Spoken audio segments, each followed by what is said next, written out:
Welcome. This is Kayla Ambrose, your travel guide to the other side. And welcome to this video series called Understanding the Colors of the Chakras. Now, I'm a wisdom teacher, a writer, and you can find more about me at my website, exploreyourspirit.com. I've written 6 books, including The Awakened Psychic and The Awakened Aura. And these books work in tandem with each other. To learn to see things psychically, it's pretty likely that you're going to see the aura around a person, whether you see it in the physical or you sense it. So in this quick little mini series here, I'm going to talk to you about each of the colors in the aura, what they mean, and how to help if you're learning to help clients or yourself or others that you do as a practice. You want to understand how to balance the colors in the aura through the chakras. And if you see an imbalance of one color, what to do to help bring it back into balance. This will help if you decide to use your psychic ability to work with others, to help with your family, anything really that you want to do with it. So let's get started. And we're going to start in order from the root chakra, which is red. And the color true red in the aura is the color that I like to see the most. It's kind of what we might describe as a bluish color red. And when you see this color red in the aura, it means that someone is in a really peak physical condition. Their vitality is very high, their health is very good, and they're in touch with what we would call a physical primal power. This color red has a force and an energy all of its own, and it shows a strong connection with the physical body. Red, like I said, is the root chakra, and that's the first chakra usually noted here in the body, which is when, if you were sitting, it would be kind of in the lowest area of the tailbone there. It's that part of the seat there when you're sitting down, if you can picture it. And when I see red appearing in people when it first begins to show in the aura, it looks very shiny. It's like when you see a very shiny apple. And this color, again, like I was saying, shows that a person is very connected with their physical body. So if you're seeing red in the aura, you're going to see it in that layer. And in my book and in my teachings about the aura and the awakened aura, I describe that there are layers around the body of the aura. So around the physical body, the first layer that you'll see is a layer of white. And that's the battery, the etheric battery that actually keeps us alive. It's the aura level that we see around a person until the moment that they pass on and are no longer here with us in the physical body. So right after this white light around each person, we see the physical layer of the aura. And then we see the mental layer, and then the emotional layer, and then the spiritual layer. And it can go out into other layers from there, but those are the 4 that we're going to focus on at this point. Learning to see those 4, understanding the colors in them, the shapes, and things going on in those layers will help you be a really good aura reader and understand what's going on inside the body in the chakra level. So if you see a lot of red in the aura, most times you're going to see it in the physical body. And if you see it in the physical layer of the aura there, this indicates someone who is very much a physical person.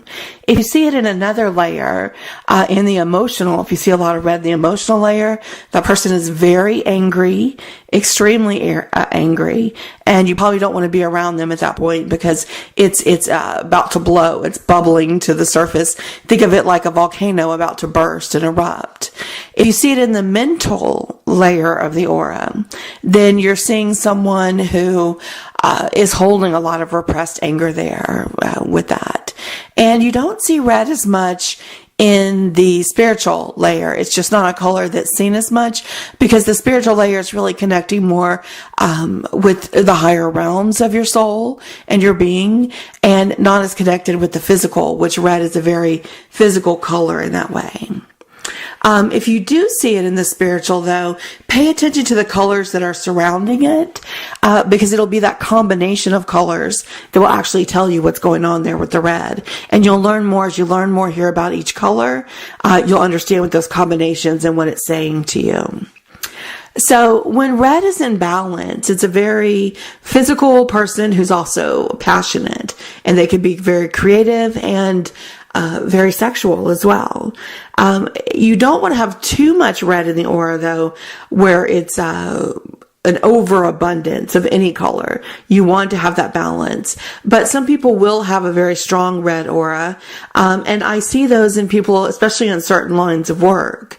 A lot of firefighters, EMT, rescue workers, military personnel, a lot of those I'll see red, and that's because they're very action-oriented and very engaged in that type of physical, on-the-spot, paying attention work. So you'll see them red, and especially heightened if they're arriving on a scene to help people when things are going on, like a fireman or EMT. And sometimes you'll see it just as a flash of red when someone's bursting into energy to do something. And so they're pulling that color into them. And one of the colors where I see this a lot, surprisingly, is with jockeys. So when I was young, my parents and other family members sometimes would take me to the horse races. And I've always been able to see auras even when I was little.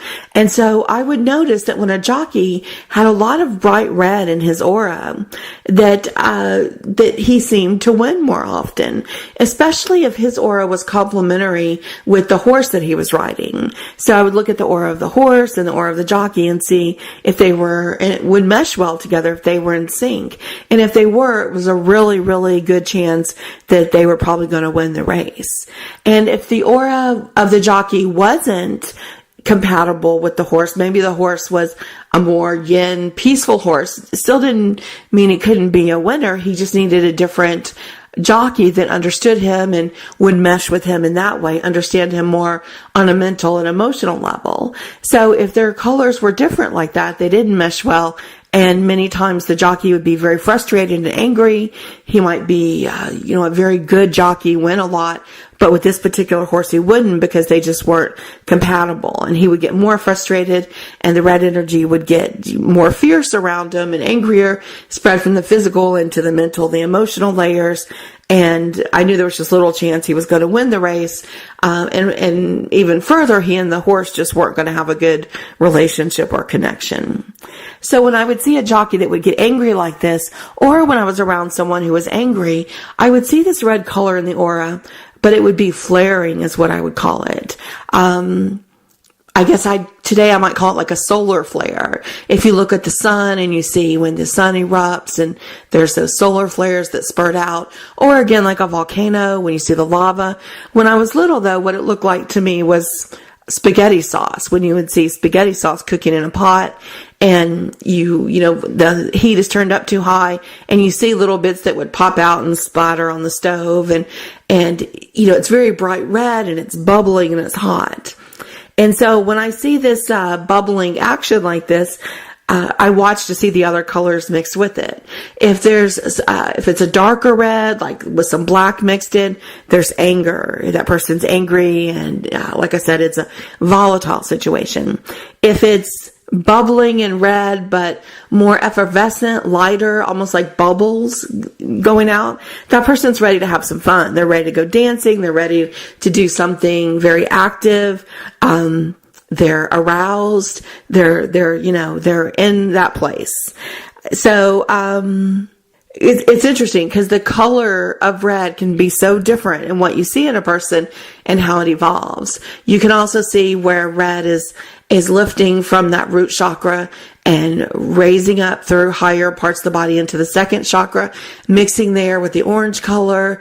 And when a person's getting ready to fall in love, and that passion is taking over with other colors, mixing with pink and orange and green and other colors when it's going from that point of falling in love. So it's very helpful when you're able to see these colors as a psychic, because the colors around the person, even when they first come in, can really tell you what's eating at them, what's poking at them, what's driving them from the inside out. And when you see a person with a lot of the angry red in them, it's really helpful if you can talk to them about that, if they're willing to discuss this and to work to let that anger go. 'Cause holding on to this anger and this red energy color, if it's not, put out in a physical way and worked out or used in a career or vocation, or if it's just temporary, where a person's in the mood, if it's more of a darker red that's holding on with anger, that can lead to, other problems for the person on the mental, emotional, and physical levels. So determining whether or not a person has too much red in the aura will take practice. You'll have to begin by learning to see the aura and document. Get as many people that you can to let them help you by looking at their auras. Ask them if they'll sit, use the exercises I give in my book or in my course, the full course, which is the 6-week course of how to see auras, which is available as a video download that you can study at your own pace and then meet with me. That's on my website through my school, the Academy of Mystical Arts and Spiritual Sciences. And you can study 6 weeks of how to see the aura and 6 weeks of psychic school so that you can learn to hone your abilities to the best possible strength that they can be. And so as you're studying that and learning that, go back to this quick little video here as a tip to remind you if you see a lot of red in the aura. And it's helpful if you can people watch too, if you can go to a park or a mall or somewhere where there's a lot of people where you can practice kind of looking around and seeing the auras of people and seeing the colors. Or if you see a couple that's arguing with each other, not too far away, you can see the bursts of energy and red that are coming out, and you'll see what I describe in my course and in my book, how they get like porcupine quills, these sharp edges to the aura as they're jabbing each other and sending verbal insults at each other. They're also making these jabs at the aura that are poking at the other aura, an attempt to jab at it and to cause pain or hurt in some way. And you'll begin to see that in the aura. So the more you learn, the more you'll understand. Is this a blue red, which is a good red, a person who has a lot of physical vitality and is an athlete or a rescue worker of some kind? Or is it more of the dark red that is angry and the person needs some help to work and to release that so it doesn't become toxic to them? Now, if you meet a person who has red in the aura, and we all have all of the colors in our aura. We all have, I'd say, a primary color that's associated with each of us. It's kind of our soul color in the aura. And then we have different colors in each of the layers. And we want to keep all of the chakras working to their best ability. We need to use all the chakras. Red is sometimes called fight or flight. We need that energy at certain times. So you want to keep all of the chakras well tuned. And if you need to help balance and bring some red into the aura, here's some tips on things you can do. The easiest with red is food to add that color. Apples, cherries, tomato sauce, peppers, tomatoes, tomato juice, strawberries, and even red kidney beans are very helpful. As far as in the home, if you want to put red in the home to help bring some of that energy and action and drive into the home, a fire is the easiest, like a candlelight or a fire in the fireplace. And you can also use a red candle. Red paint, be careful with. Some people can go with red paint in their home. But for many, it can feel too aggressive. So make sure you do that sparingly before you paint a lot of walls in the room red. If you're going to paint a room red, the best is really the dining room. That's considered a warm place with food, but it will speed up the eating process as well. Punches of red are better, like an accent, a backsplash, pillows, something where you're adding red, but not so much red. Typically, I don't recommend red in the bedroom. Now it can be used to incite, it can be used to ignite passion. And so you can add some red candles, red pillows when you're looking to spice things up in the bedroom. But if you paint a bedroom red or use too much red, like all of the covers and comforters and things, it's hard to get a good night's sleep with that much red. It radiates too much and stirs up too much fire energy. And so that can lead to arguments in the bedroom instead of the passion that you were looking for. So the key to red is to use it sparingly. Clothing is a good way to stimulate the red in your own chakra, and especially red worn around the neck. So that might be a tie for a man or a scarf for a woman. And if you really want to ignite that passion and energy, nothing like a red dress on a woman says, sensuality and drive and that kind of energy. And for a man, that might be a red shirt. Now, I usually don't recommend red pants or a red skirt.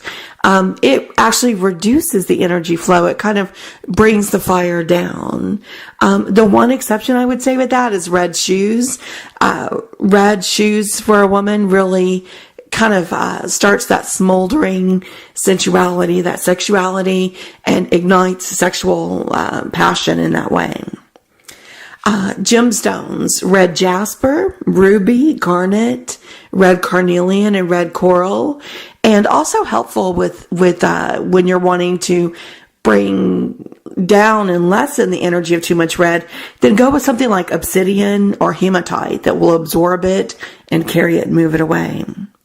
Flowers to bring in the home for red include red roses, hibiscus, geraniums, red azaleas, peonies, tulips, poinsettias, Christmas cactuses, crocus, red gladiolas are a great one too, and one of my personal favorites, amaryllis. Music that I recommend for red is tribal music like drumming, and the flute can also be very good to actually soothe red energy and kind of balance it out. And that's very good for the root chakra. If you're wanting to calm the red, go with the flute. If you're wanting to stir it up, go with the drum.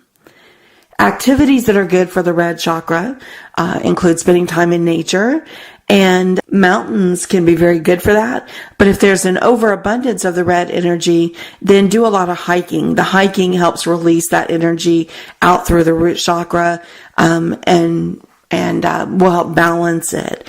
And it's also good to spend time in a sauna. This will help sweat out toxins and release old energy, and any anger or things that are built up in that chakra.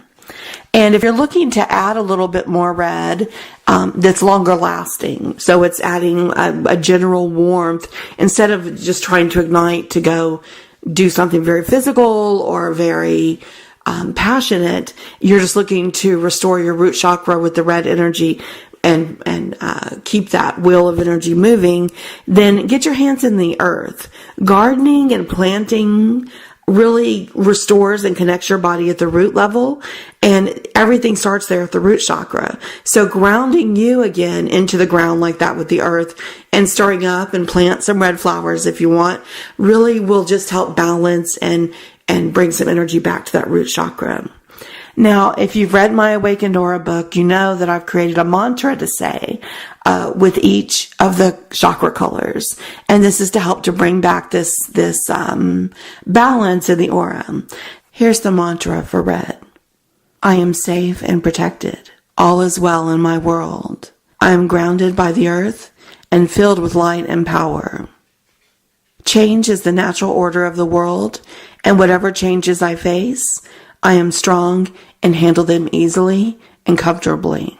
All right, so this is putting you well on your way to understanding the color red in the aura. Take notes as you begin to see the aura and notice the color and the shade of the red and what the red is doing.